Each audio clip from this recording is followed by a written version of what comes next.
त्याबद्दल आमची काही चर्चा प्रतिक्रिया नाही आहे। आदरणीय अजितदादांनी कोणत्याही पद्धतीनं कोणत्याही लोकप्रतिनिधींशी आणि आमदारांशी चर्चाच केली नव्हती आणि त्या बाबतीत आम्हा कुणालाही काही कल्पना नव्हती। मला वाटतं नुसत्या वायफळ चर्चा या ठिकाणी सुरू आहेत।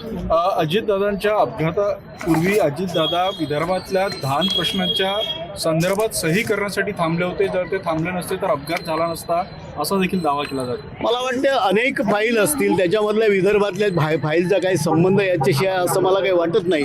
विदर्भाच्या फाईलीचा जर विचार केला तर सगळेच आमदार विदर्भातले, त्यांचा जो धान उत्पादक शेतकरी आहे तर मागच्या 2 महिन्यापासून ते धान उत्पादक शेतकऱ्यांचे धान जे होतं तर ते त्यांचा चुकारा झाला नव्हता आणि ते त्यांना ते गरीब शेतकऱ्याला पैसे भेटले पाहिजे ही सगळ्यांची भावना होती। आचारसंहिता असल्या कारणानं त्या ठिकाणी ती सही झाली नव्हती आणि त्याच्यामुळे या धान उत्पादकांचा जो त्यांनी जो धान खरेदी केंद्रावर धान दिलेला होता, मग तो TDC असेल किंवा मार्केटिंग फेडरेशन असेल, तर ती जी फाईल होती ती वित्त विभागाकडे प्रलंबित असेल